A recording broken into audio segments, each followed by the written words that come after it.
akkuma beekamu mata dureen biyya kanaaf laatame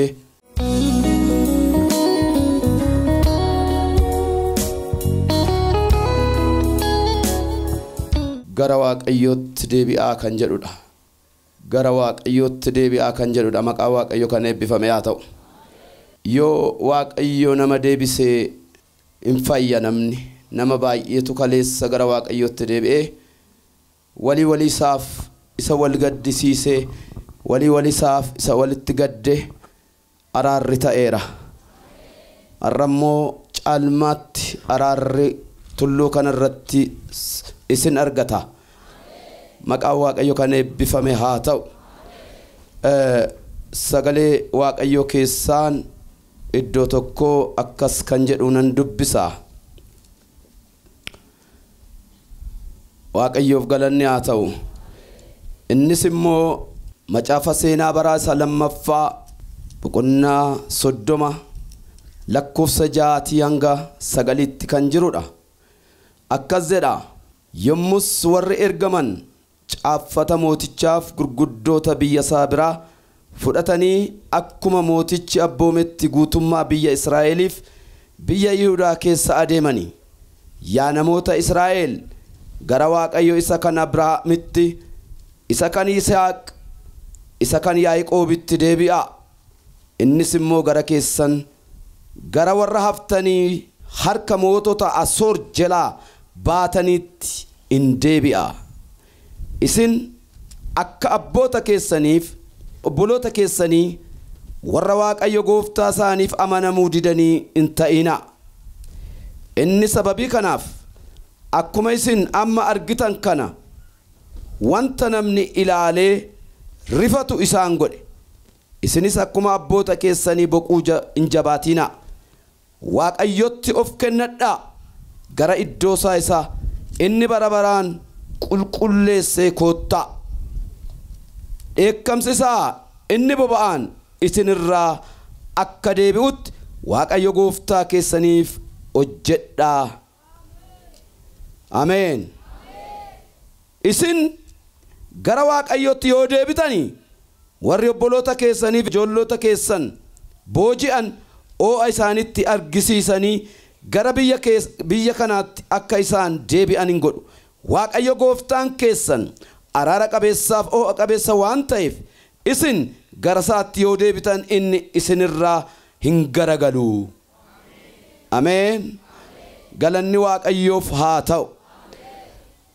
Kutaa kana keessatti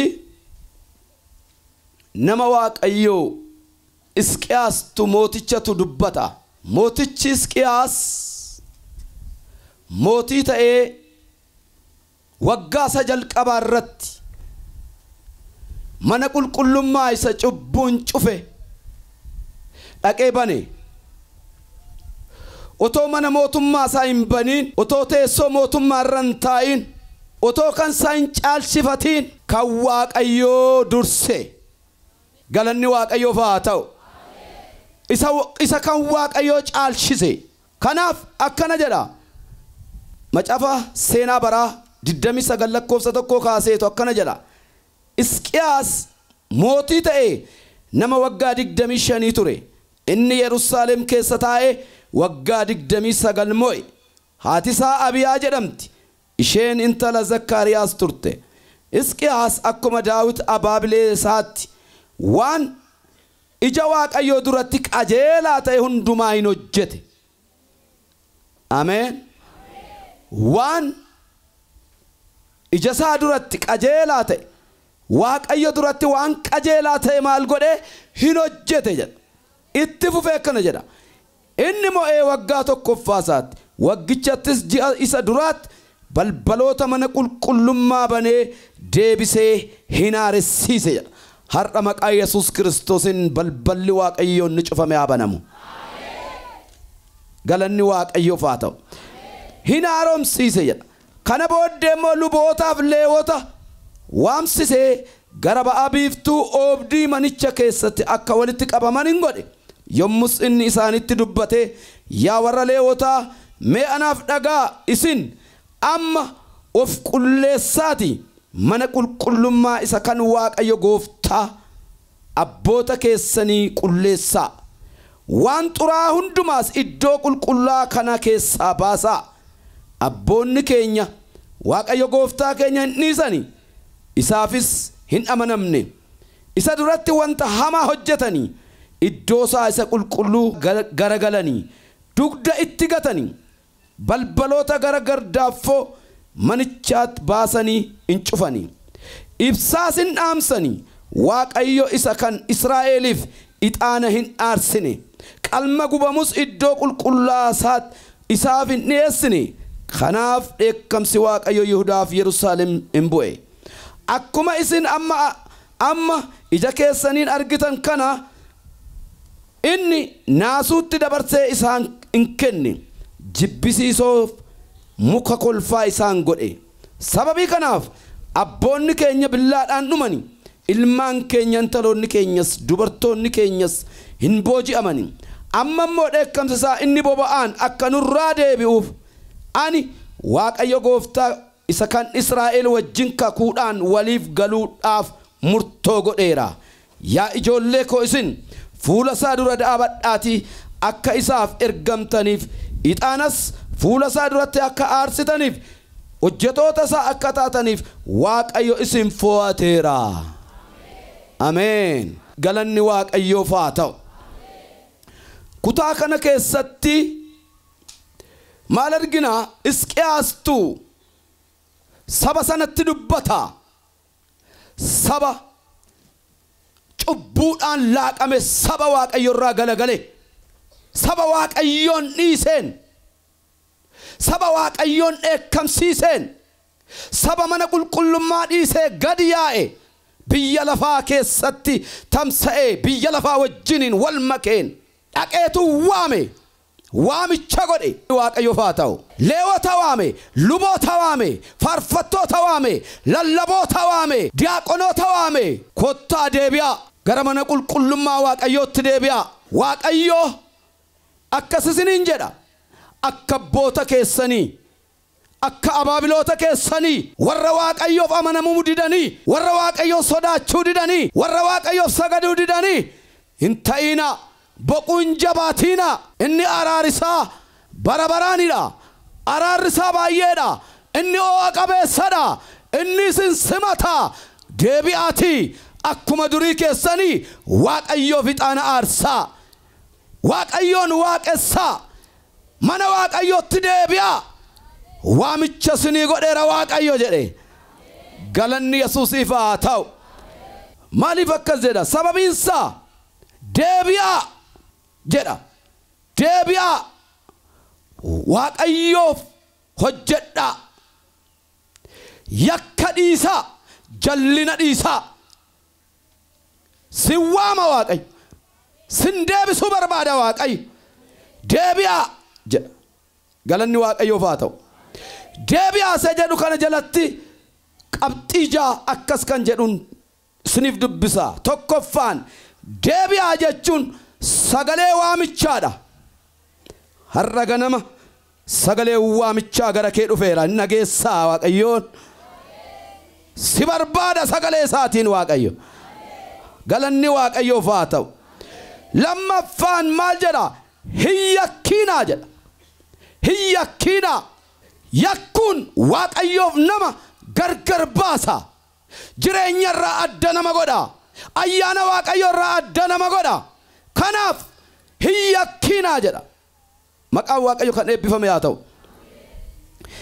isa sadaffaa harka laadhaa jedha harka laachuun maal jechuudha loltoonni lamaan yogguu wal lolanii gartuun tokko yommuu dadhabu harka laata yommuu mo'amu du'uun barbaadu baduun barbaadu kanaaf harka laata harka laachuun siif booji'ameera jechuudha Waaqayyo si haa booji'u booji'amaa Waaqayyo ta'e harka laachuun siif mo'ameera jechuudha siif bitameera jechuudha Hallelujah Homtunuu simbitiin Waaqayyo si habitu.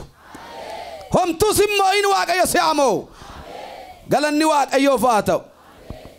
Ijaa kanaafi isa booji'ame sanaafi harka laata. Namni harka laatu jira laata Waaqayyotti. Waaqayyo harka kee qabee butee si baasa. Hallelujah. Inni arfaffaani gara mana qulqullummaatti akka isaan deebi'aniif isaan waama.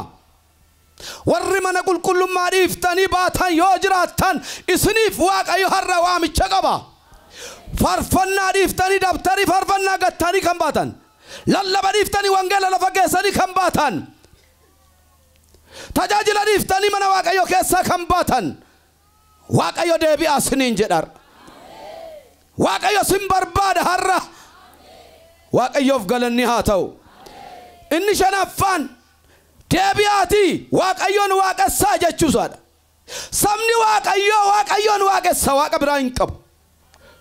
Maqaan Waaqayyo kan eebbifame haa ta'u. Har'a qabee Waaqayyo Waaqa biraa sinirraa kaasu. Ameen. Galanni Waaqayyoof haa ta'u. Sabni Waaqayyo waaqasaa waaqeffata. Waaqasaaf aarsaa dhiyeessa. Waaqasaaf jilbeenfata. Waaqasaa galateeffata. Galanni Waaqayyoof haa ta'u. Ijaa kanaaf ana biratti waaqni kan biraan siif hin ta'in jedha sagalee Waaqayyo. Waaqa kan biraa itti maxaan barbaadu Waaqayyo. Gargaarsan barbaadu Waaqayyo. Qobaasaa si jiraachisuu danda'a. Qobaasaa bara baraan si jiraachisuu hin danda'a. Maqaan Waaqayyo kan eebbifame haa ta'u. Jaaffaa irratti akkana jedha. Araara argadhaa jedha. Deebi'aati maal argadhaa? Araara argadhaa. Namni araara argachuu barbaadu yoo jiraate har'ayyu Waaqayyo harkasaa araara diriirsee jira. Ameen. Deebi'aati araara argadhaa jedha. Araarri Waaqayyo badiisa irraatii nama baraara. Namni baraaramuu yoo barbaade har'a gara araara Waaqayyootti haa deebi'u. Araarri Waaqayyo si waamammayyuu. Araarri Waaqayyo siif jirammayyuu. Galanni Yesuus Kiristoosiif haa ta'u. Akkana jedha. Faaruu Ermiyaas boqonnaa 3 lakkoofsa 22. Akkana jedha. Araarri Waaqayyo dhuma waan hin qabneef gaarummaa isaa irraan kan ka'e badiisa keessaa baraaramne. Araarri isaa ganama ganama hin haareffamaa. Amanamummaan isaas baay'eedha. Egaani Waaqayyo qooda kooti. Kanaaf isa nan abdadha nan jedha. Ameen. Waaqayyoof galannaa ta'u. Ammayyuu Waaqayyo araara isaa sirraa hin kaafne. Ammayyuu Waaqayyo araara isaa hin finne. Si barbaacha Waaqayyo biyya kana dhufeera.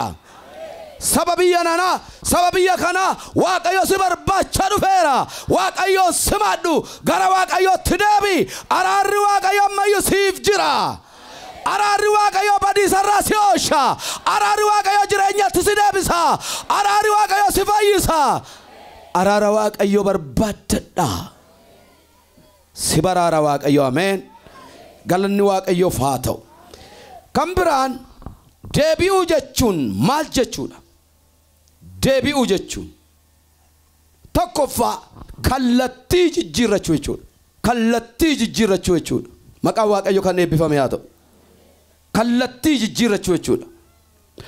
Ammas faaruu Ermiyaas boqonnaa 3:40-41 irraa akkana jedha. Egaa kottaa karaa keenya qorree hin ilaalla. Gara Waaqayyottis hin deebina. Kottaa yaada keenyaaf harka keenya gara Waaqayyo isa waaqarraa jirutti ol hin qabna. Ameen. Egaa kottaa karaa keenya qorree hin ilaalla. Karaan keenyi maal akka fakkaatu, deddeebiin keenyi maal akka fakkaatu hin ilaalla. Amantiitti yoo jirtu taatan of ilaalaa, qoraa of ilaalaa jedha sagalee Waaqa. Eenyu jira amantiitti? Eenyutu daandii isaa qoree ilaalaa jira? Eenyutu karaa isaa ilaalaa jira? Karaarra jirta moo karaarraa kaatteetta? Of ilaalaa deemuun barbaachisaadha. Gooftaan nu haa gargaaru. Waaqayyo nu haa gargaaru. karaa keenya qorree haa ilaallu jedha. Gara Waaqayyottis adeebinu jedha. Yaada keenyaaf harka keenya jedha. Yaada keenyaaf harka keenya gara Waaqayyotti ol kaafna jedha. Waaqayyo warra yaada isaanii jijjiirrataniif Waaqayyo si yaada isaa jijjiiraaf. Ameen. Yaada isaa hamaa, yaada isaa nama balleessu deebisee yaada gaariitti si jijjiira Waaqayyo. Maqaan Waaqayyo kan eebbifame haa ta'u.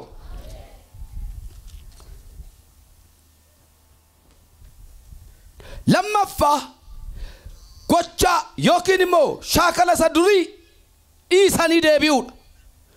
Gocha yookiin immoo shaakala isa durii dhiisanii gara Waaqayyotti deebi'uudha.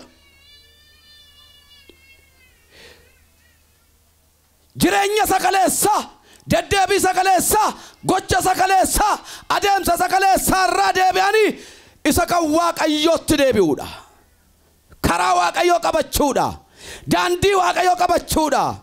Amala ofiisa duraa, amala ofiisa bara darbee gatanii amala Waaqayyoo fudhachuudha. Amala Waaqayyoof yaada Waaqayyoo keessa galuudha.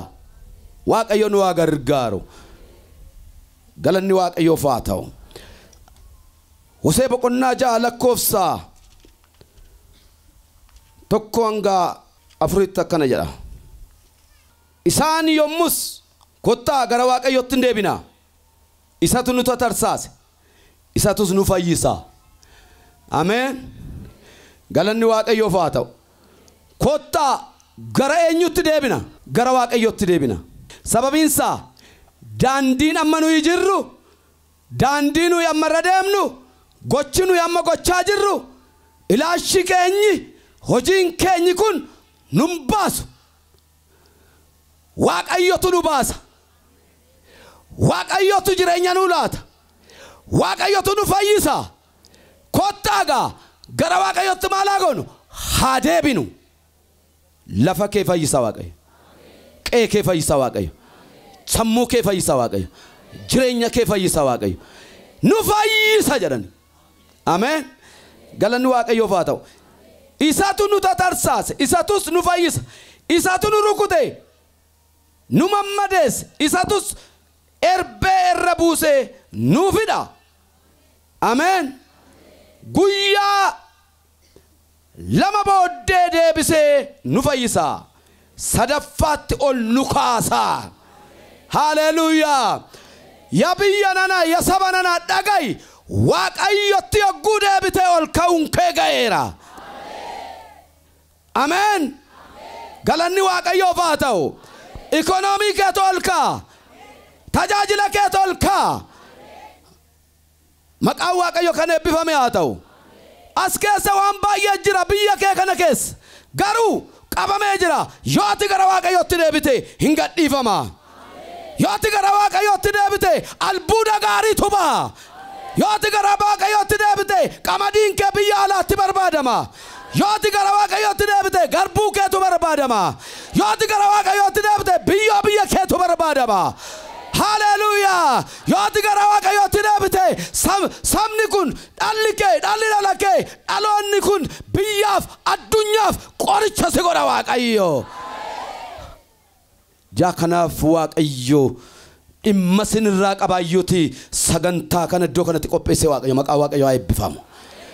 Lafa namni baay'een yeroo baay'ee asirratti caccabee saamamu, lafa namni baay'ee irratti du'aa turetti har'a immoo Waaqayyo dhaloota fayyisaa jira. Hammam akka gammaddanii ilishitanan hin beeku. Waaqayyo sin haa gargaaru. Waaqayyotu gale safaricha. Waaqayyotu gale biyyicha keessa. Maqaan Waaqayyo kan eebbifame haa ta'u. Egaa kottaa Waaqayyoon hin barra. Maal goona? Waaqayyoon hin barra. Waaqa sakam, Waaqa sa uumaa, Waaqaaf lafaa kana, isa nu uume kana. Namni baay'een uumaa isaa irraanfateera, uumaa isaa hin beeku. Kottaa hin barra. Gooftaan nu haa gargaaru. Hin barra kottaa. Isa beekuudhaafis hin amaana. As ba'uunsaa akka ifa barii lafaa jabaataadha. Inni akka bokkaa arfaasaa isa roobee lafa jiisut nuuf hin dhufa. Amen amen. Nuuf maal godha hin dhufa. Mee hin nu dhufa jedhame. Siifaa dhufu. Amen. Hallelujah. Akka bokkaar faasa akka saroobee lafa jiisu maal godha hin nu dhufa. Si dhufeera Waaqayyo. Maqaan Waaqayyoo haa eebbifamu. Akkana jedha sadaffaarratti Waaqayyoo liif tolfama akka dhiisan deebi'aa jedheetu Waaqayyo isaa waama. Waaqa tolfama isa mana Waaqayyoo si dhowu isa Waaqa isa dhugaa Waaqa isa hundumaa danda'u isa lafaaf samii kana uumerraa si danqe isa duukaa akka timbuuneef Waaqayyo si waama. Isa biraa si waama. Si fayyisuuf si waama Waaqayyo. Skeel kudhafur lakkoofsa 5-6 akkana jedha.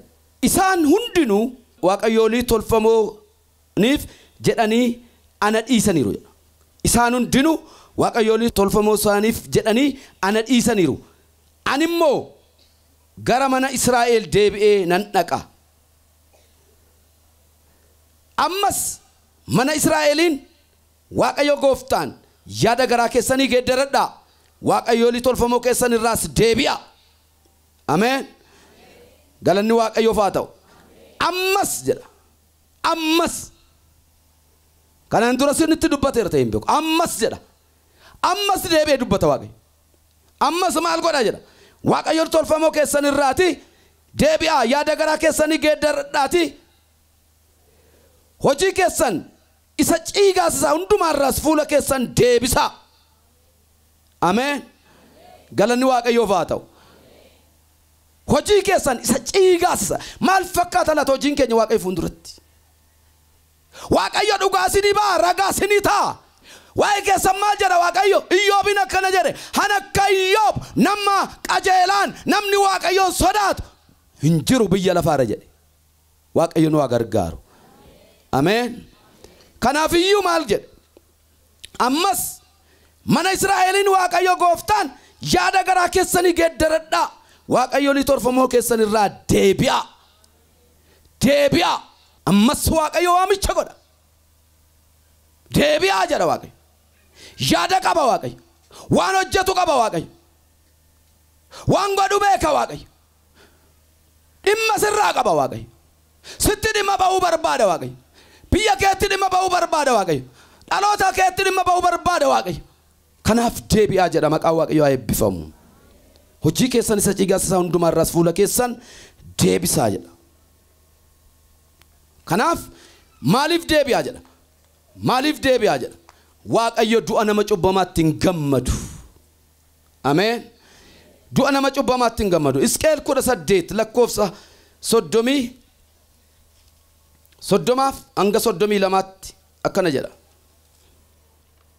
Kanaafis yaa mana Israa'el ana akka hojii keessanitti tokkoon tokkoo keessanitti nan faradaa yakki keessan akka isin hin kuffifnetti yaada garaa keessanii geeddaradhaa. Maal keessan Waaqayyo miti kan nama kuffisa. Yakki keessan akka isin hin kuffifneef yaada garaa keessanii geeddaradhaa jedha.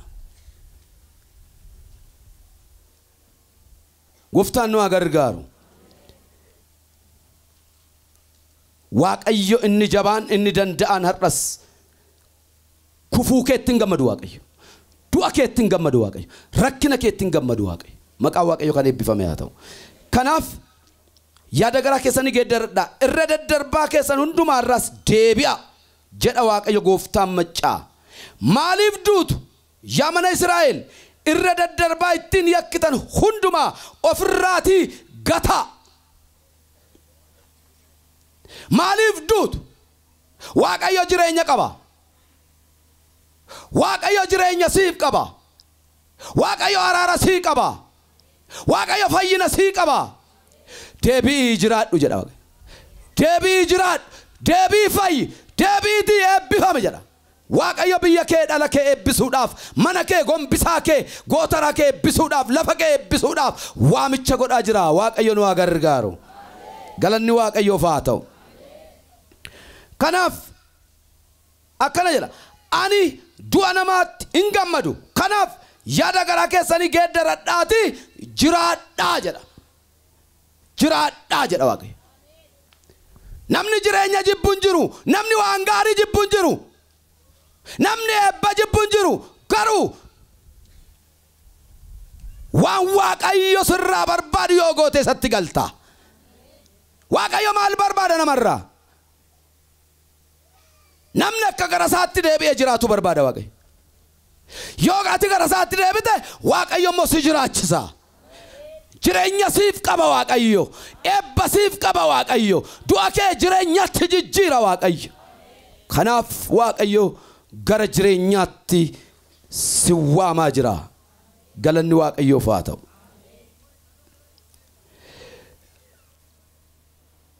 eenyu waama Waaqayyo saba isaa waama Waaqayyo saba isaa saba koo jedhee waama sabni koo jedha seenaa baraasa lammaffaa boqonnaa 7:14 irratti akkana jedha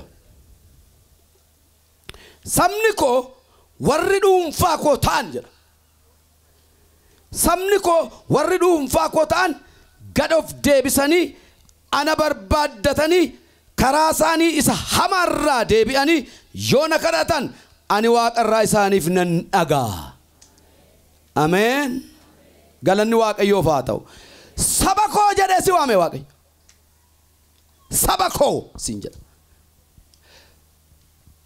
kana eenyuyyuu miti ati kan Waaqayyoodha ati dhiiga Kiristoosiin kan argamtedha ati du'a Kiristoosiin jireenya kan argattedha kanaaf Waaqayyo saba isaa saba dhiigaan bitate kan saba dhiiga isaa dhangalaaseef kanan saba koo jedha saba koo kan inni jedhu immoo abbummaa isaa beeksisuudhaaf cimsee dubbata Waaqayyo abbaadha Waaqayyo saba abbaa qabuudhaati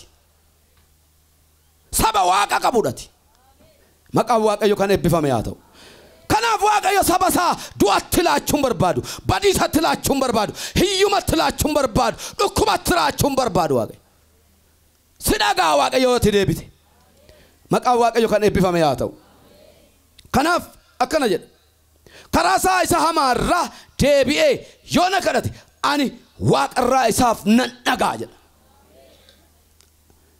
otoon deebiin iyyuun waa hin baasu otoo gara Waaqayyootti hin deebiin otoo fuula Waaqayyoon barbaadatin otoo cubbuu isaaniirraan deebiin yoo iyyan Waaqayyo jalaan qabu sababiin isaa maaliif yommuu niyyee isaa waamu jabeessanii narraa fagaatan jedha yeroo isaan iyyanii na waaman immoo ani immoo jalaan qabu jedha Waaqayyo si jalaa qabuun didiin kutaan dubbisa keessatti nadii isaanii deeman jedha nadidani jedha hiyya akkana jedha kanaaf wanta nama rifachiisu isaan irratti hanfide jedha muka kolfaa ta'ani jedha muka kolfaa kan taaneef Waaqayyo har'a si waamaa jira saba gatame kan taaneef Waaqayyo si waamaa jira saba barbaadamu sama dhimma baasu saba Waaqayyoof ta'u saba biyyaaf ta'u si godhee si muudee si dhaabuuf Waaqayyo si jiraachisuu barbaada galanni Waaqayyoof haa ta'u maqaan Waaqayyo kan eebbifame haa ta'u kanaaf egaa namni hundumtuu har'a yaada isaa qalbii isaa jijjiirratee yoo gara Waaqayyootti deebi'ee Waaqayyo har'aa booda kadhata isaa hin dhaga'a Amen kadhata kee dhaga'ee calluma jedha miti Waaqayyo lafa kee eebbisaa Waaqayyo biyya kee eebbisaa Waaqayyo dhaloota eebbisaa Waaqayyo qilleensa kee eebbisaa Waaqayyo ba'uu galuu kee eebbisaa Waaqayyo nama barbaadamu si godha Waaqayyo biyya barbaadamtu si godha maqaan Waaqayyo kan eebbifame haa ta'u kanaaf ishee gatamteen taatu ati isa gatamteen taatu saba barbaadame taata saba filatamaa taata Waaqayyo seenaa kee jijjiiruu danda'a Waaqayyo kadhata kee dhaga'uu danda'a gad of deebisee jedha gad of deebisee sabni koo warri dhuunfaa koo ta'an jedha warri kan koo ta'an jedha warri kan isaa iddoo kudhanii dhaabbatan warri kan isaa waaqa kudhanii qaban warri kansaa irraafamani warri kansaa waaqa biraaf hin jilbeenfatani warri kansaa waaqa biraaf hin sagadani warri kansaa dhaabatanii hafu warri kansaa hafanii jiraatu warri kansaa hafanii barabaraan eebbaan baanii eebbaan galu kan Waaqayyoo ta'e Waaqayyo saba koosiin jedhee sitti dubbataa jira harkaan bayiin duddatti hin galagashatiin sodaadhu gadi jedhiif gadisii jedha Waaqayyo gadi jedhiif gadisii jedha Waaqayyo barbaadadhu si argama Waaqayyo sodaadhu sirratti eebbasaa dhangalasa Waaqayyo galanni Waaqayyoof haa ta'u kadhanni kee akka dhaga'amuuf gad of deebisiiti karaa kee saamarraa deebiiti Waaqayyoon kadhadhu Waaqayyo waaqarraa si dhaga'a ameen itti fufee kana jedha cubbuu isaanii nan dhiisaaf jedha cubbuu isaanii nan dhiisaaf faarsaa Daawit keessatti akkana jedha sabni cubbuun isaa dhiifameefi attam galateeffamadha jedha cubbuun Waaqayyoom nama gargar baasa cubbuun eebbaaf nama gargar baasa cubbuun ayyaana Waaqayyo irraa gargar nama baasa cubbuun jireenya irraa gargar nama baasa har'a garuu Waaqayyo kana jedha cubbuu keessan isiniif dhiisaa gara kootti deebi'aa jedha yakka keessan isiniif dhiisaa deebi'aa jedha galanni Waaqayyoof haa ta'u nama meeqatu qophaa'eera deebi'uudhaaf nama meeqatu qophaa'eera jiraachuudhaaf nama meeqatu qophaa'eera fayyuudhaaf macaafa raajicha Ermiyaas boqonnaa 33 lakkoofsa 3 irratti akkana jedha inni na kadhadhu naan jedhe anis wanta dinqisiisaa waan ati argitee hin beekne waan ati dhageessee hin beekne waan guddaa tokko sin agarsiisa jedha ameen wanta dinqisiisaaf waan guddaa tokko bira ga'uudhaaf gara Waaqayyootti deebi'uun barbaachisaadha Waaqayyoon barbaaddachuun barbaachisaadha yeroo ati gara Waaqayyootti deebitu isa dukkanaa'etu ifa keetu dhufa maqaan Waaqayyo kan eebbifame haa ta'u kaleessa namoota baay'eetu asitti iddoo kanatti waliif araara godhee gara eebbaatti galee gara Waaqayyootti deebi'e har'a immoo meeqan keessan akka qophooftan isintu beeka Waaqayyo nu haa gargaaru sababiin nuti gara Waaqayyootti deebinu maalidha tokkoffaanii dhiifamuu cubbuu arganna jechuudha yoo gara Waaqayyootti deebite Waaqayyo cubbuu kee sii dhiisa akkana jedha hojii ergamoota boqonnaa 3 lakkoofsa 19 irratti egaa yaada garaa keessanii geeddaradha inni cubbuu keessan akka isiniif haxaa'utti gara Waaqayyootti deebi'a egaa maal godha yaada garaa keessanii geeddaradha inni immoo maal godha cubbuu keessan isiniif maal godha hin haxaa jedha har'aa qabee mana kee keessa cubbuun hin jiraatin Yesuus haa jiraatu haba'u cubbuun mana kee keessa haba'u cubbuun jireenya kee keessa har'a cubbuun ba'ee Yesuus ol haa galu ameen biyyicha keessa Yesuus haa galu cubbuun iddoo haa gadhiisu maqaa Yesuusiin galanni Waaqayyoof haa ta'u cubbuu keessan akka isiniif haxaa'uuf jedha Isaayyaas 44:21-22 akkana jedha Waaqayyo yaa Yaaqoob kana yaadadhu yaa Israa'el kana hubadhu ati garbicha kooti anatu si ummate ameen anatu maal si godhe si ummate Waaqayyo immoo kan nama uumu eenyuuf ofiisaaf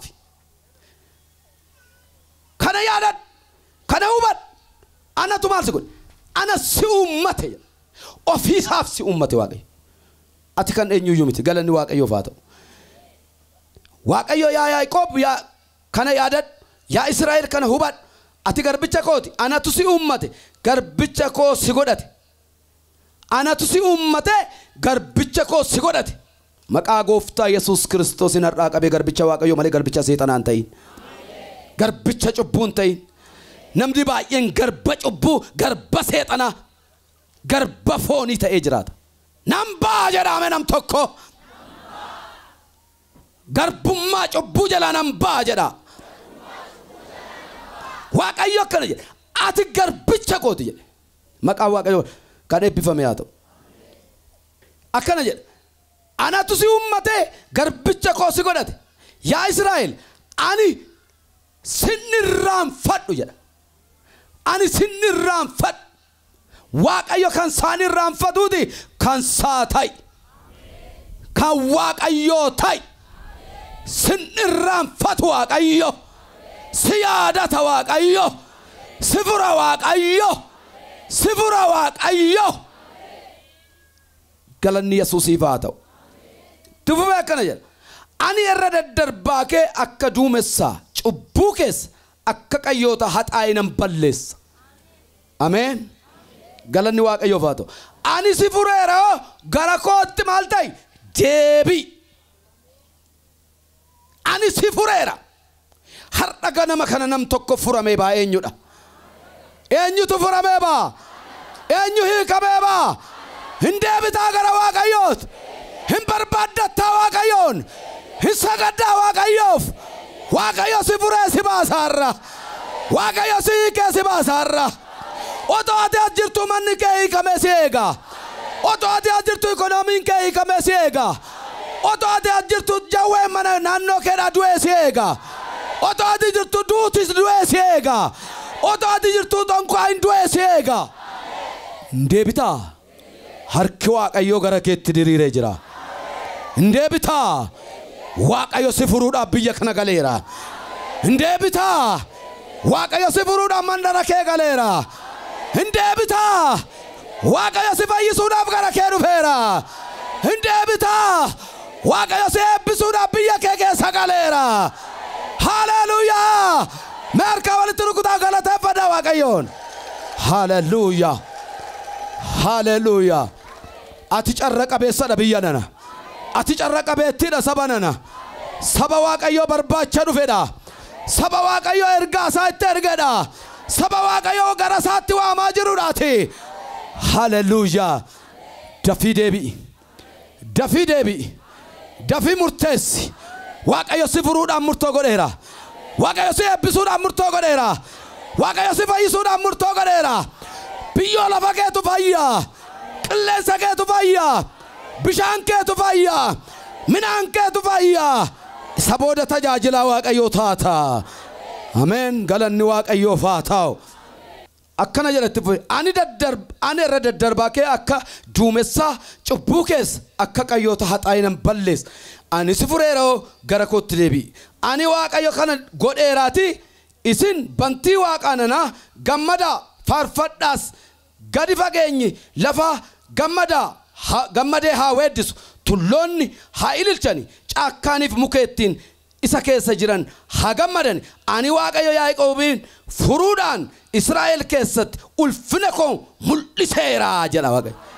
Hallelujah. Ameen ameen. Gaafa Waaqayyo si yaadatu, gaafa Waaqayyo si furu, gaafa Waaqayyo harka si qabu, caakkaa keetu ilishuu jalqaba. Gaarota keetu ilishuu jalqaba. Bineensa caakkaatu ilishuu jalqaba. Sababiin isaa Waaqayyotu jedhe, Waaqayyotu dubbate, Waaqayyotu si fure. Furamuu eenyutu barbaada? Waaqayyo si furame. Galanni Waaqayyoof haa ta'u. Lammaffaa fayyina argachuudhaafidha gara Waaqayyootti kan deebinu. Fayyina argachuudhaaf. Fayyinni bifa lama.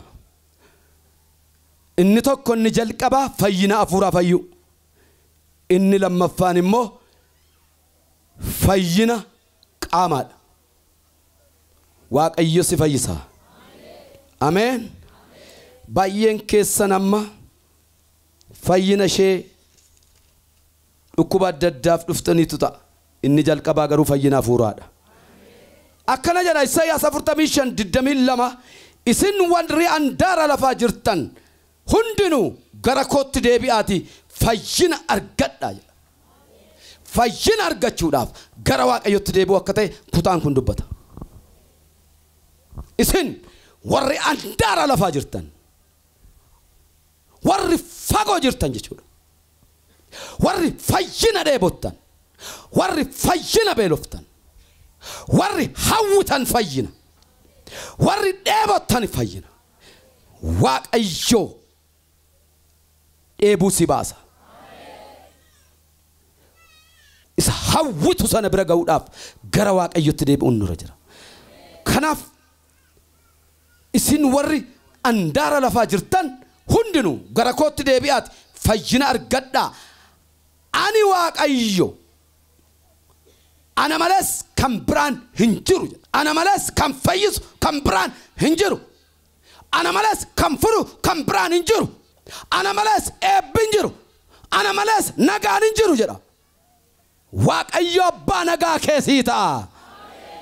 Amen. Ana malee waaqni biraan hin jiruuti. Deebi'aati gara kookottaati fayyina argadhaa jedha. Namni fayyina barbaacha horii gurguree, sangaa gurguree, lafa gurguree, minaan gurguree, biyyatti naanna'ee, dhama'ee, horii isaa fixee, qabeenya isaa fixee fayyina toon argatiin dhukkuba baatee jiraata. Garuu Waaqayyo tola si fayyisuuf si waamaa jira. Waaqayyo tola si furuuf si waamaa jira. Kottu jedha Waaqayyo.